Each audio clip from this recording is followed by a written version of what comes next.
গাজীপুরের টেকনোপাড়া সরকারি প্রাথমিক বিদ্যালয় এখন শিক্ষা ও শৃঙ্খলার দিক দিয়ে এলাকার অন্যতম আদর্শ প্রতিষ্ঠান।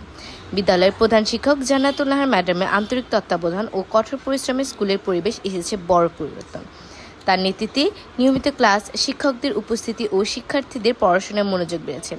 বিস্তারিত আমানুল্লাহ আমান, মুক্তির চেতনায় বাংলাদেশ। প্রধান শিক্ষক, টেকনোপাড়া সরকারি প্রাথমিক বিদ্যালয়, গাজীপুর সদর, গাজীপুর। ম্যাডাম, আমাদের একটা বিষয়ে জানাবেন যে বর্তমান সরকার যে টিফিন ব্যবস্থা করেছে প্রত্যেকটা প্রাইমারি স্কুলে, আসলে এই টিফিনটা ব্যবস্থার পর থেকে কি প্রাইমারি স্কুলে ছাত্রছাত্রীদের তাদের উপস্থিতি হার বেড়েছে কিনা, তাদের আগ্রহ বেড়েছে কিনা, এবং অভিভাবকরা আসলে প্রাথমিক বিদ্যালয়ে পড়ালেখা জন্য যে তাদেরও আগ্রহ বেড়েছে কিনা বাচ্চাদের শিক্ষা দেওয়ার জন্য? এটা আসলে আমি মনে করি সরকারের একটা যুগান্তকারী পদক্ষেপ। যে আমাদের প্রাথমিক বিদ্যালয়, আপনারা জানেন, সবাই দেশবাসী সবাই জানে, প্রাথমিক বিদ্যালয়ে যে শিশুটা আসে একেবারে প্রান্তিক পরিবার থেকে আসে। দেখা যায় যে আমার অনেক শিক্ষার্থী সকালে না খেয়ে আসে, অনেক শিক্ষার্থী দুপুরে খাবার পায় না বাসায় গিয়ে, অনেক শিক্ষার্থী দেখা যায় সারাদিন না খেয়েই থাকে। তো এই টিফিনটা দেওয়ার পরে আমার উপস্থিতিও বেড়েছে, টোটাল ছাত্র সংখ্যাও আমার বেড়েছে, আগে যে ছাত্রটা ছিল সেটাতেও বেড়েছে। তবে এর মধ্যে আবার হচ্ছে এই যে খাবারটা আমরা পাচ্ছি, সেই খাবারটা দুধ ঠিক আছে, বিস্কিটটা ঠিক আছে, মাঝে মাঝে ডিমটা নিয়ে একটু সমস্যা হয়, রুটি মাঝে মাঝে একটু আমরা মানহীন পাই, মাঝে মাঝে কলা আসে, কলাটাও মাঝে মাঝে একটু মানহীন হয়, তারপরে ওভারঅল ভালো। আচ্ছা, আপনার এই স্কুলের শিক্ষক কতজন? আমার 9 পোস্টের স্কুল, আমরা শিক্ষক আছে 8 জন। আর ছাত্রছাত্রীর সংখ্যা? আমার ছাত্র বর্তমানে 323 জন। এই নিয়ে কি আপনার ছাত্রছাত্রী নিয়ে এবং শিক্ষক কি পরিপূর্ণ আছেন? না, আমার শিক্ষকদের তো দেখেন বিষয়টা, এক শিফট, আমার সিঙ্গেল শিফট। সকালে একদম 6টা ক্লাস শুরু হয়, 6টা না, আমার মোট 7টা ক্লাস চলে। যেমন প্রাকের 4+ আমার এখানে আছে, 5+ আছে, 4+ ছুটি হওয়ার পরে 5+ আসে, প্রাক প্রাথমিক যেটা। আর প্রথম, দ্বিতীয়, তৃতীয়, চতুর্থ, পঞ্চম একটা না চলে সবগুলো ক্লাস, মানে এট এ টাইমে শুরু হয়।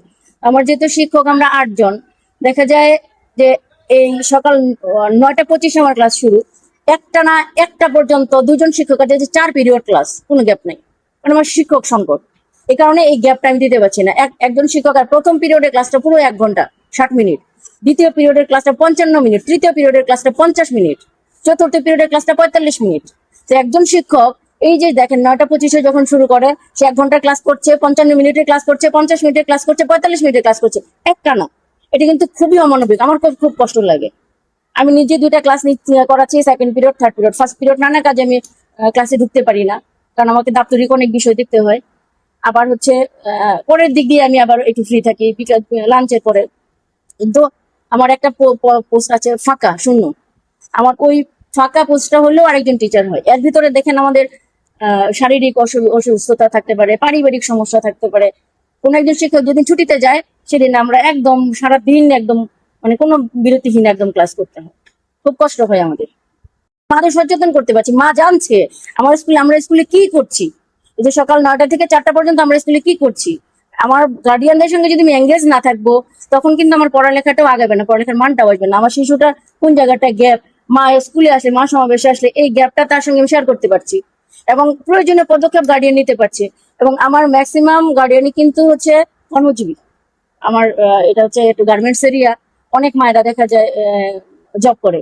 সেক্ষেত্রে এই মা সমাবেশ ছাড়া যে সমস্ত অভিভাবক মনে করেন চাকরি করে না, তারা হয়তো বিভিন্ন সময় স্কুলে যায়, আসে, ঘুরে যায়, এরকম একটু খোঁজ খবর নেয়। কিন্তু যারা চাকরি করে তারা কিন্তু না ডাকলে আসে না, তারা ছুটি নিয়ে আসতে হয়। এরকম এমনও হয় যে আমরা বন্ধের দিনেও আমরা মা সমাবেশ করি এই গার্ডিয়ান উপস্থিতির জন্য। তো গার্ডিয়ান হচ্ছে তখন জানতে পারে তার শিশুটার কোথায় গ্যাপ আছে, বা তাকে নিয়ে আরেকটু কি করলে ভালো হয়। মা সমাবেশের মাধ্যমে আমরা এগুলা শেয়ার করি। একটা যাবতীয় বিষয়, যে টিফিনটা ওরা পাচ্ছে, এটাও মা সমাবেশ না হলে তো ওরা জানতো না। পড়াশোনার বিষয় বলেন, খেলাধুলা বলেন, যত জাতীয় প্রোগ্রাম বলেন, সবকিছুতেই মাদেরকে ইনভলভ না থাকলে তো আসলে শুধু শিশুদের নিয়ে শিক্ষক রান করতে পারে না, যদি মায়েরা পাশে না থাকে।